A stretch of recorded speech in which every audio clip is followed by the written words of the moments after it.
Assalamualaikum warahmatullahi wabarakatuh. Halo semuanya, mudah-mudahan dalam kondisi sehat.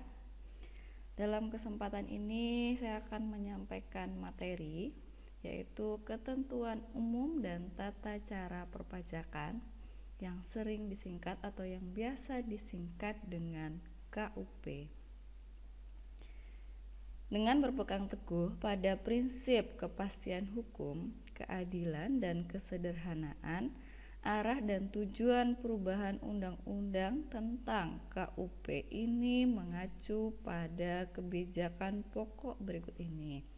Yang pertama, meningkatkan efisiensi pemungutan pajak dalam rangka mendukung penerimaan negara. Kemudian yang kedua, meningkatkan pelayanan, kepastian hukum, dan keadilan bagi masyarakat guna meningkatkan daya saing dalam bidang penanaman modal dengan tetap mendukung pengembangan usaha kecil dan menengah. Yang ketiga, menyesuaikan tuntutan perkembangan sosial ekonomi masyarakat serta perkembangan di bidang teknologi informasi. Yang keempat, meningkatnya keseimbangan antara hak dan kewajiban. Yang kelima, menyederhanakan prosedur administrasi perpajakan. Yang keenam, meningkatkan penerapan prinsip self-assessment secara akuntabel dan konsisten. Yang ketujuh, mendukung iklim usaha ke arah yang lebih kondusif dan kompetitif. Nah, berdasarkan Undang-Undang Nomor 6 Tahun 1983 yang selalu mengalami perubahan, kemudian terakhir adalah Undang-Undang Nomor 16 Tahun 2009 tentang Ketentuan Umum dan Tata Cara Perpajakan berisi 9 bab. Yang pertama, ketentuan umum, bab kedua NPWP, PKP, SPT, dan tata cara pembayarannya. Bab 3, penetapan dan ketetapan pajak. Bab 4, penagihan pajak. Bab 5, keberatan dan banding. Bab 6, pembukuan dan pemeriksaan. Bab 7, ketentuan khusus. Bab 8, ketentuan pidana, dan bab 9, penyidikan. Semua sudah ada dalam KUP Undang-Undang Nomor 16 Tahun 2009. Nanti teman-teman bisa download Undang-Undang Nomor 16 Tahun 2009. Di mana dalam Undang-Undang Nomor 6 yang terakhir diubah dalam Undang-Undang Nomor 16 Tahun 2009 tentang KUP tersebut mengatur ketentuan formal bagi pajak penghasilan, kemudian PPN dan PPNBM, PBB, BPHTB, dan PPSP, serta pajak lainnya yang mengacu kepada undang-undang ini. Jadi, kalau bisa dibilang ini adalah aturan pokok yang mengatur hampir semua jenis pajak yang ada di Indonesia, kecuali diatur tersendiri dalam undang-undang yang bersangkutan. Dalam pertemuan ini kita akan membahas lebih spesifiknya adalah untuk NPWP atau Nomor Pokok Wajib Pajak. Kemudian pengukuhan pengusaha kena pajak atau yang sering disingkat dengan PKP. Selanjutnya SPT, surat pemberitahuan dan tata cara pembayaran pajak. Sebagaimana dasar hukumnya adalah pasal 2 sampai dengan pasal 11 dalam Undang-Undang KUP.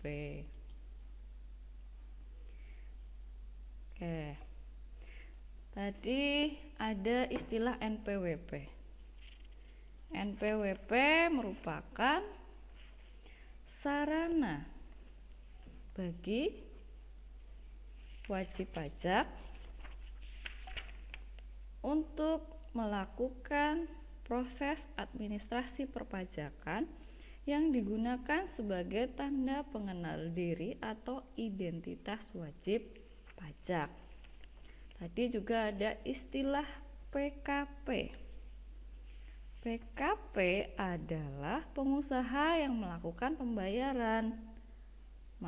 pengusaha yang melakukan penyerahan barang kena pajak atau penyerahan jasa kena pajak yang dikenai pajak berdasarkan Undang-Undang Pajak Pertambahan Nilai tahun 1984 dan perubahannya. Kemudian tadi juga ada istilah SPT. SPT adalah surat pemberitahuan, yaitu surat yang oleh wajib pajak digunakan untuk melaporkan penghitungan dan atau pembayaran pajak, objek pajak dan atau bukan objek pajak, dan atau harta dan kewajiban sesuai dengan ketentuan peraturan perundang-undangan perpajakan. Nanti kita akan bahas secara detail pada slide-slide selanjutnya. Oke, kita lanjutkan dulu. Siapakah wajib pajak itu? Nah, ini diatur dalam pasal 1 angka 2 dalam Undang-Undang KUP. Ya, siapakah wajib pajak itu? Ada orang pribadi.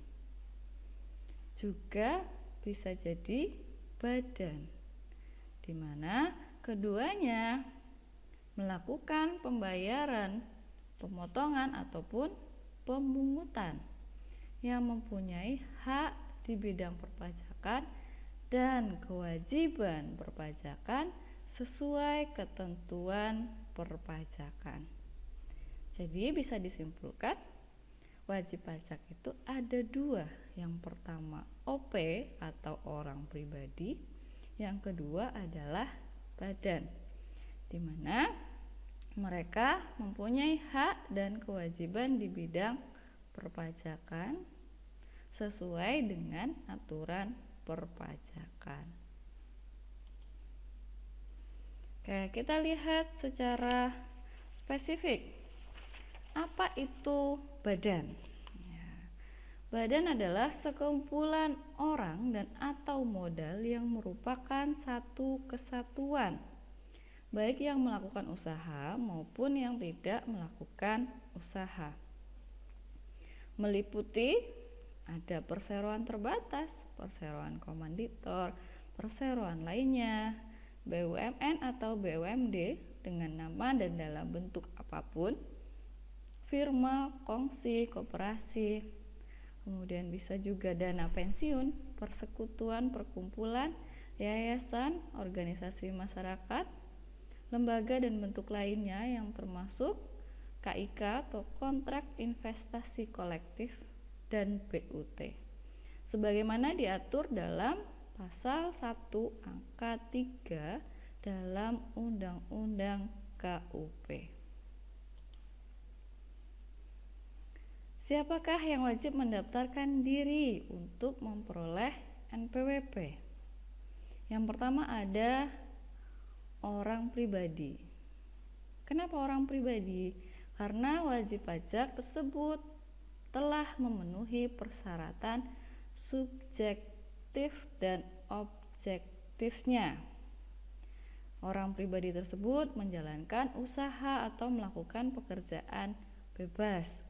Kemudian yang kedua, WPOP yang tidak melakukan usaha atau pekerjaan bebas namun memperoleh penghasilan melebihi PTKP. PTKP ini adalah penghasilan tidak kena pajak, di mana diatur sendiri dalam perpajakan. Selanjutnya adalah wanita yang telah menikah dan menjalankan kewajiban perpajakan sendiri. Maka ini adalah tergolong sebagai wajib pajak yang wajib mendaftarkan diri dengan kategori OP atau orang pribadi. Yang kedua adalah badan, dan yang ketiga OP atau badan sebagai pemungut atau pemotong pajak, di mana ini diatur dalam pasal 2 ayat 1 Undang-Undang KUP. Kemudian PMK yang terbaru adalah PMK nomor 147 PMK _03 tahun 2017. Nah, nanti teman-teman bisa searching aturan-aturan tersebut untuk memperjelas siapakah yang wajib mendaftarkan diri untuk memperoleh NPWP. Apa fungsi NPWP? Sebagai sarana, ya, dari definisi yang saya sempat sampaikan di awal, jadi sebagai sarana, tanda pengenal diri atau identitas WP sebagai sarana dalam administrasi perpajakan. Yang kedua, dalam melaksanakan hak dan kewajiban perpajakan, juga untuk mendapatkan pelayanan dari institusi atau instansi tertentu. Biasanya salah satu contohnya adalah lembaga perbankan. Ketika teman-teman ingin melakukan misalnya pinjaman. Oke, ini adalah salah satu contoh bentuk kartu NPWP. Jadi ada nomor NPWP-nya di mana nomor ini mempunyai identitas tersendiri. Contoh di sini 07 sebagai kategori jenis WP. 213 adalah nomor WP. Kemudian 0 yang di sini adalah self checking digit. Kemudian 005 sebagai kode KPP dan 000 sebagai status WP. Kalau nanti NPWP-nya gabung dengan suami, maka yang terakhir ini bukan 000 tapi 001. Nama, misalnya di sini nama teman-teman siapa, alamatnya di mana, terdaftar sejak kapan. Siapa yang wajib melaporkan usaha untuk dikukuhkan sebagai PKP? Nah, tadi sempat di awal kita singgung, PKP adalah pengusaha kena pajak terkait perpajakan, yaitu PPN. Oke, di sini ada orang pribadi ataupun badan sebagai pengusaha yang memenuhi ketentuan sebagai pengusaha kena pajak. Yang ketiga, OP dan badan sebagai pengusaha kecil namun memilih sebagai PKP, di mana misalnya karena sering bertransaksi dengan pihak-pihak yang memiliki identitas PKP sehingga sering dipungut. Maka kalau yang sering dipungut ini tidak mempunyai atau tidak dikukuhkan sebagai PKP, maka tidak bisa memungut. Nah, sehingga dia memilih untuk dikukuhkan sebagai PKP. Di mana peredaran brutonya lebih besar dari batasan PKP, yaitu lebih besar dari 4,8 M. Nah, ini bisa menjadi atau minta dikukuhkan sebagai PKP. Di mana secara spesifik diatur dalam aturan ini pasal 2 ayat 1 Undang-Undang KUP atau PMK nomor 197.03 tahun 2013. Nah, silakan nanti teman-teman searching aturan ini untuk mendapatkan lebih jelas terkait aturan siapa yang wajib dikukuhkan sebagai PKP. PKP adalah pengusaha yang melakukan penyerahan BKP atau JKP. BKP barang kena pajak, JKP jasa kena pajak, yang dikenakan pajak berdasarkan Undang-Undang PPN. Tidak termasuk pengusaha kecil kecuali pengusaha kecil tersebut memilih untuk dikukuhkan sebagai PKP. Ya, contohnya karena alasan tersendiri, sering bertransaksi dengan pihak-pihak misalnya bendahara pemerintah seperti itu. Nah, maka karena sering dipungut, maka supaya bisa memungut minta dikukuhkan sebagai PKP. Nah, ini diatur dalam pasal 1 angka 5 dalam Undang-Undang KUP.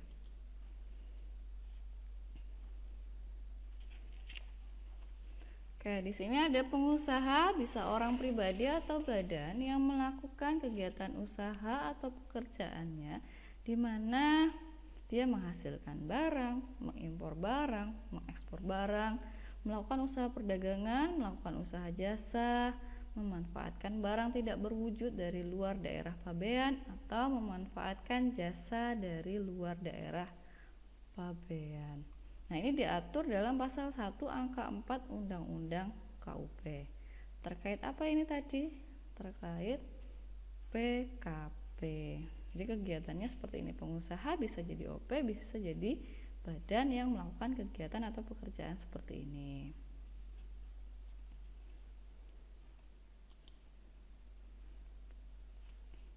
Jangka waktu pendaftaran NPWP dan pelaporan PKP. Pasal 2 ayat 5 Undang-Undang KUP sebagaimana diatur lebih lanjut, nanti teman-teman bisa baca dan searching aturan-aturan ini, di mana untuk PP badan dan atau OP orang pribadi usahawan atau WP orang pribadi non usahawan untuk NPWP paling lambat 1 bulan setelah saat usaha mulai dijalankan. Jadi jangka waktu pendaftaran NPWP-nya adalah paling lambat 1 bulan setelah saat usaha mulai dijalankan.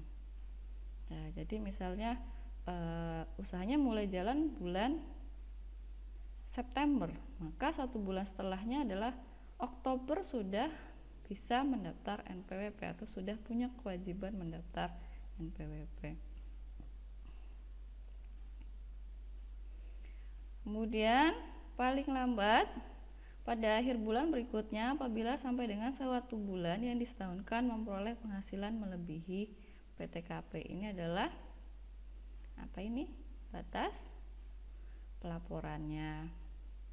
PKP sebelum pendaftarannya, sebelum penyerahan BKP atau JKP. Jadi sebelum menyerahkan, kalau ingin bisa memungut maka harus segera mendaftar atau minta dikukuhkan sebagai PKP. Pelaporannya kapan? Paling lama akhir bulan berikut setelah sampai dengan suatu masa dalam tahun buku nilai peredaran usaha melebihi batasan pengusaha kecil. Jadi tadi batasannya adalah 4,8 miliar dalam 1 tahun. Oke, pendaftaran NPWP dan PKP itu bisa melalui media elektronik. Jadi pendaftaran NPWP oleh wajib pajak dapat dilakukan secara elektronik, yaitu melalui internet di situs Direktorat Jenderal Pajak dengan alamat http://www.pajak.go.id dengan mengeklik e-registration, di mana pendaftaran wajib pajak, pendaftaran WP melalui internet. Jadi nanti WP cukup memasukkan data-data pribadi seperti KTP atau SIM atau paspor untuk memperoleh NPWP. Selanjutnya dapat mengirimkan melalui pos fotokopi data pribadi tersebut ke kantor pajak yang wilayah kerjanya meliputi tempat tinggal atau kedudukan dari si WP tersebut. Jadi misalnya kedudukan WP tersebut di Kebumen, maka pendaftarannya adalah untuk kantor pajak Kebumen. Oke, itu tadi terkait NPWP dan PKP. Mohon maaf, terkait NPWP dan PKP.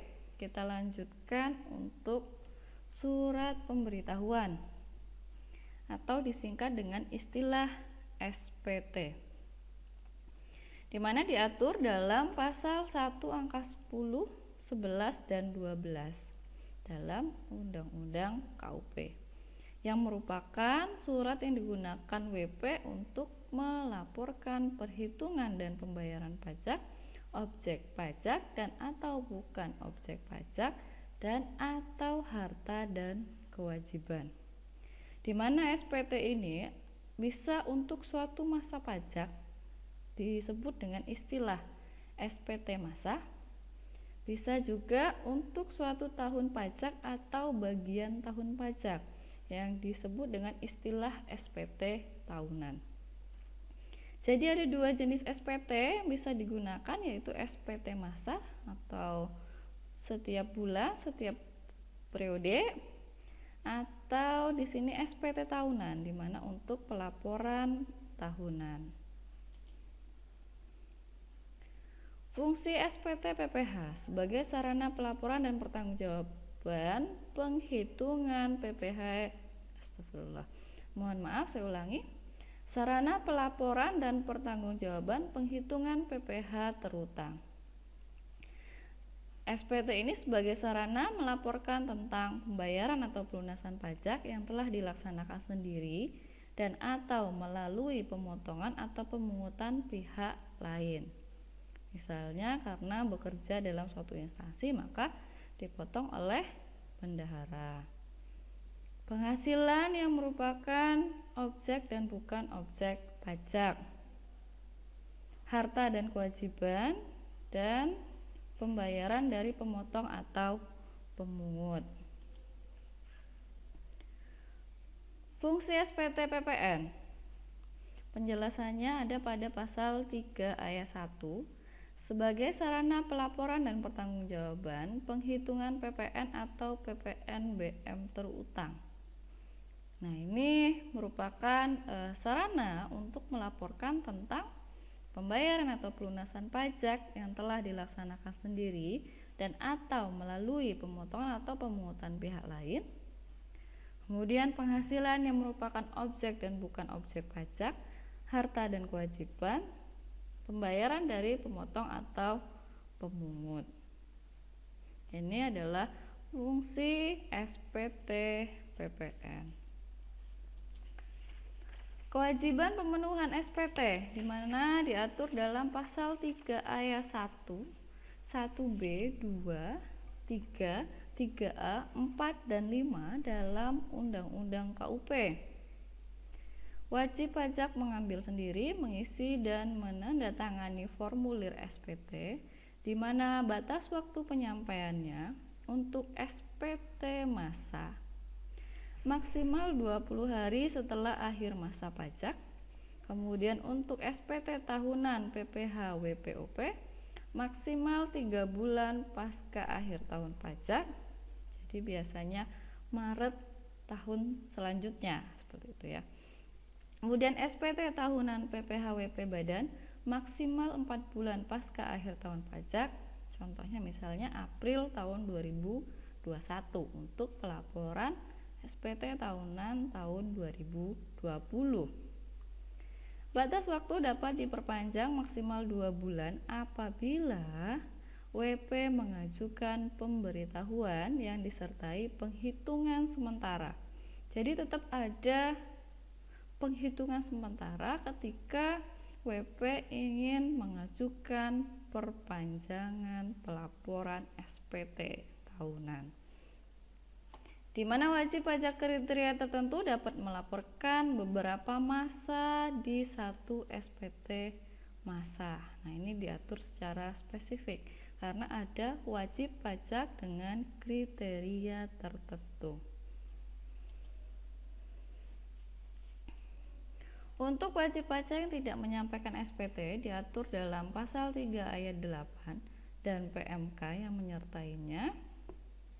Di sini WPOP berpenghasilan neto di bawah PTKP tidak wajib menyampaikan SPT masa PPH pasal 25 dan SPT tahunan PPH.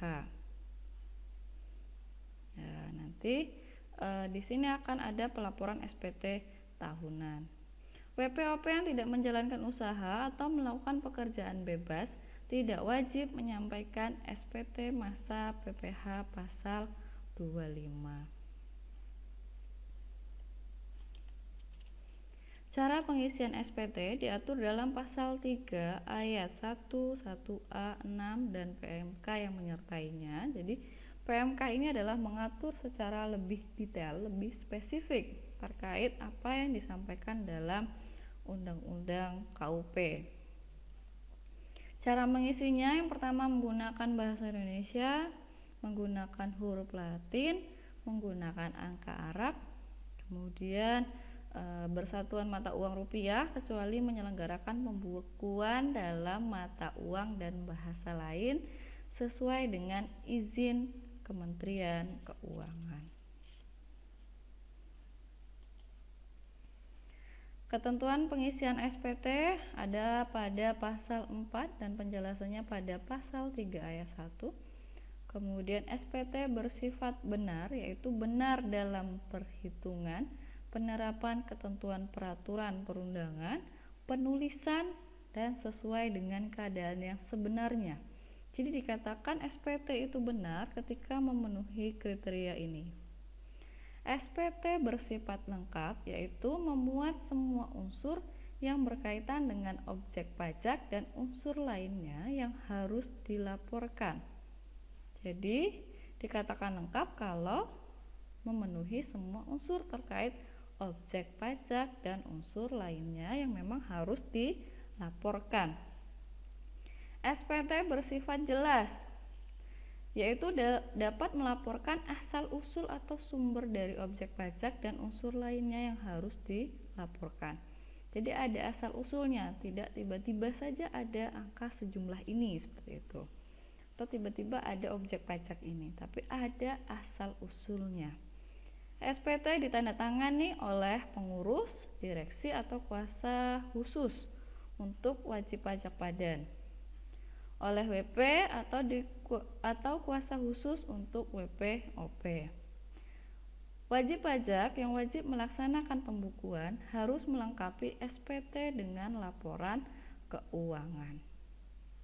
Jadi wajib pajak ada yang memang harus melaksanakan atau wajib melaksanakan pembukuan. Jadi ketika dalam pelaporan SPT-nya harus dilengkapi dengan laporan keuangan.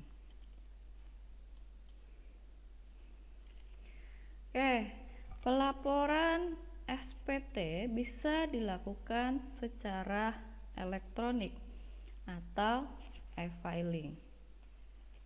Jadi teman-teman nanti bisa mencari tahu bagaimana cara pelaporan SPT secara elektronik.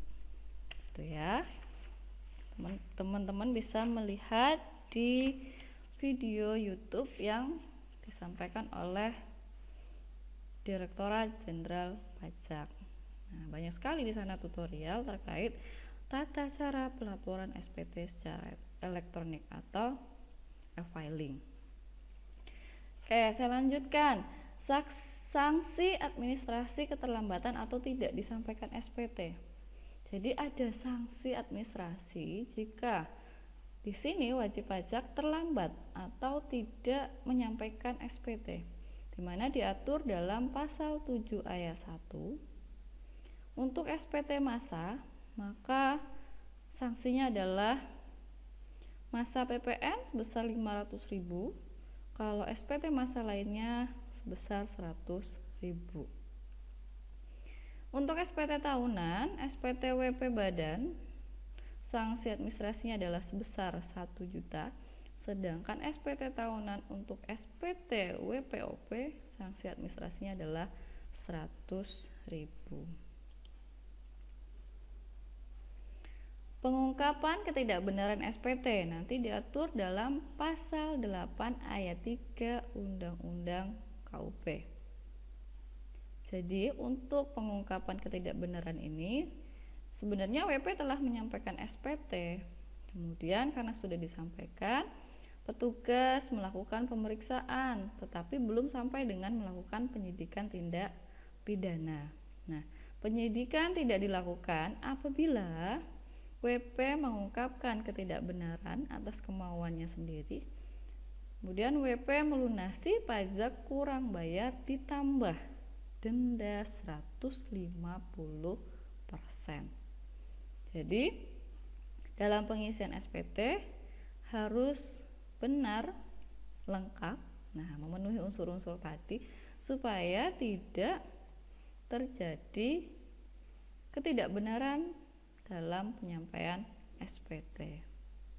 Karena ada di sini, kalau kurang bayar maka harus melunasi kurang bayarnya dan ditambah dengan denda 150%-nya.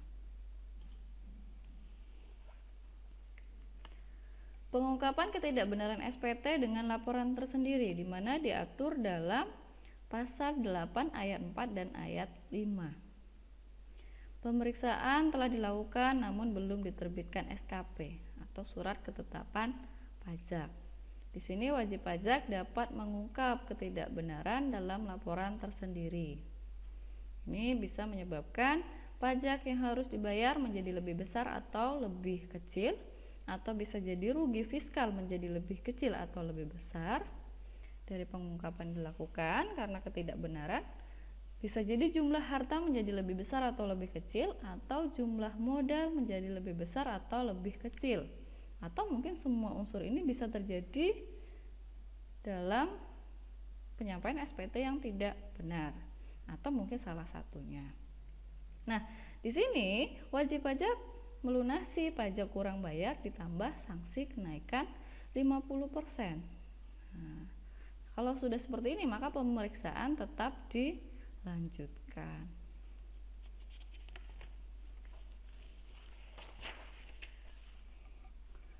Pembetulan SPT akibat surat keputusan keberatan atau putusan banding. Nah, jadi KUP itu sangat kompleks, sangat lengkap. Bisa dilakukan pembetulan secara keinginan sendiri atau pembetulan karena adanya SKP, surat keputusan keberatan, atau putusan banding, di mana diatur dalam pasal 8 ayat 6 Undang-Undang KUP. WP akan menerima SKP, surat keputusan keberatan atau surat keputusan pembetulan, putusan banding atau putusan peninjauan kembali yang menyatakan rugi fiskal yang berbeda dari yang diajukan.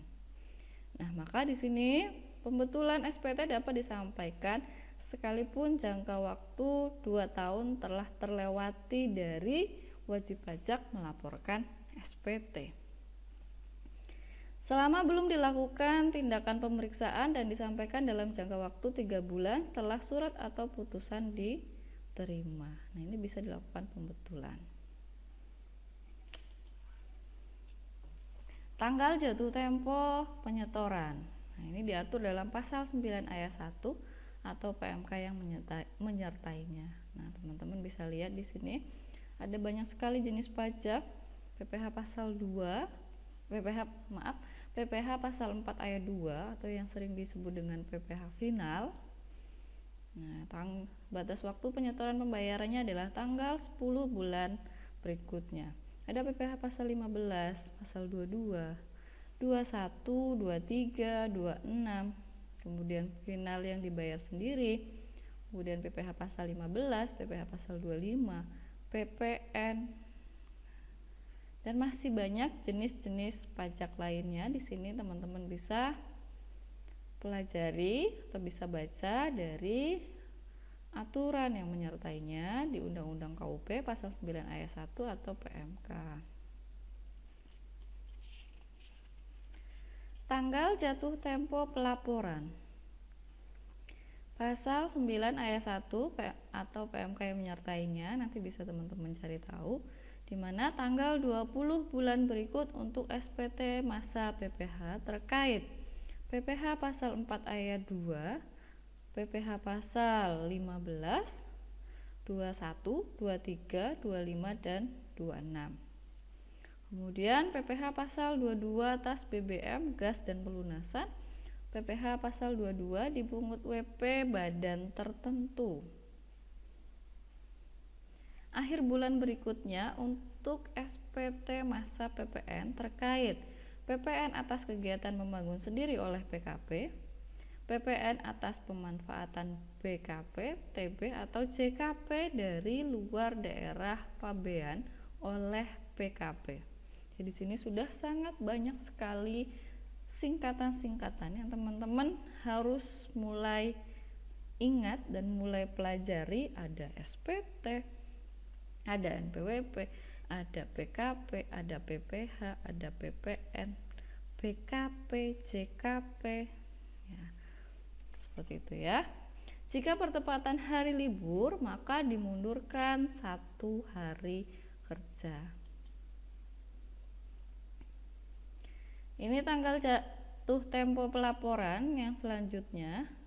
Akhir bulan berikut untuk lembar ketiga SSP. SSP adalah surat setoran pajak. Nah, ada tambahan satu lagi istilah SSP. PPN atas kegiatan membangun sendiri oleh WP non PKP, ya, oleh wajib pajak non PKP, non pengusaha kena pajak. Jadi dia hanya punya NPWP tapi tidak PKP. PPN atas pemanfaatan PKP, TB atau CKP dari luar daerah pabean oleh WP non PKP. Hari kerja terakhir minggu berikutnya untuk PPh pasal 22, PPN dan PPNBM atas impor dipungut Ditjen Bea Cukai. Akhir bulan berikutnya untuk PPh pasal 22 dipungut bendaharawan negara, PPN dan PPNBM dipungut bendaharaan pemerintah, dan selain bendaharawan pemerintah, 20 hari setelah masa pajak terakhir untuk SPT masa terkait PPh pasal 25 dan pembayaran masa lain bagi WP dengan kriteria tertentu. Jika pertepatan hari libur, maka dimundurkan 1 hari kerja. Tanggal jatuh tempo PPh pasal 29, di mana diatur dalam pasal 9 ayat 2, PPh terutang melebihi kredit pajak dan kompensasi rugi fiskal. Di sini wajib pajak wajib pajak memiliki PPh kurang bayar atau kita sebut dengan istilah PPh pasal 29. Maka PPh 29 harus disetorkan sebelum pelaporan SPT tahunan. Jadi PPh 29 itu ternyata setelah dihitung kredit pajak dan kompensasi rugi fiskal dengan yang seharusnya pajak terutang ternyata masih kurang bayar. Maka itu disebut dengan PPh pasal 29 yang harus disetor sebelum pelaporan SPT tahunan. Sanksi administrasi keterlambatan pembayaran, di mana diatur dalam pasal 9 ayat 2A dalam Undang-Undang KUP. Pembayaran atau penyetoran melewati tanggal jatuh tempo. Melewati tanggal jatuh tempo berarti setiap akuntan yang mengurusi perpajakan harus benar-benar mencatat atau mengingat tanggal ini waktunya lapor ini, tanggal ini waktunya lapor SPT apa. Misal seperti itu. Dikenakan sanksi administrasi kalau mengalami pembayaran penyetorannya melewati tanggal jatuh tempo, di mana sanksi administrasinya adalah bunga 2% per bulan sejak tanggal jatuh tempo hingga dibayarkan, di mana bagian bulan dihitung 1 bulan penuh. Misalnya mulai dari 22 September sampai dengan baru bayarnya 20 Oktober, maka dihitung 2 bulan. Seperti itu. Ilustrasinya, sanksi bunga keterlambatan penyetoran pajak, contohnya di sini PT XYZ melaporkan SPT PPh tahun 2016 dan menetapkan kesanggupan pembayaran angsuran PPh pasal 25 sebesar 2.750.000 untuk tahun berjalan. Di samping itu, SPT 2016 menyatakan perusahaan memiliki utang PPh 29 sebesar 35 juta. PT XYZ baru melaksanakan penyetoran PPh 25 masa Mei 2017 di tanggal 25 Juli 2017 bersamaan dengan pelunasan utang PPh 29. Sanksi denda PPh pasal 25 yaitu 2 bulan kali 2% sanksi administrasi kali 2.750.000 yaitu sebesar 110.000. Terhitung mulai tanggal 15 Juni hingga 25 Juli. Sanksi denda PPh 29 3 bulan kali 2% kali 35 juta, yaitu nilainya sebesar 2.100.000 terhitung 31 April hingga 25 Juli.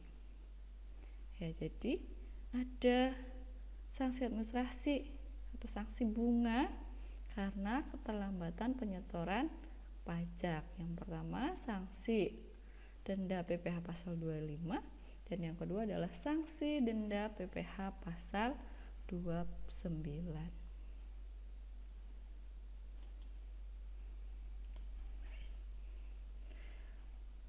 Selanjutnya, tempat pembayaran atau penyetoran, di mana diatur dalam pasal 10 ayat 1 dan PMK yang menyertainya bisa dilakukan pada bank yang ditunjuk oleh Menteri Keuangan atau kantor pos. Oke. Nah, dalam pembayaran ini nanti WP akan mendapatkan SSP.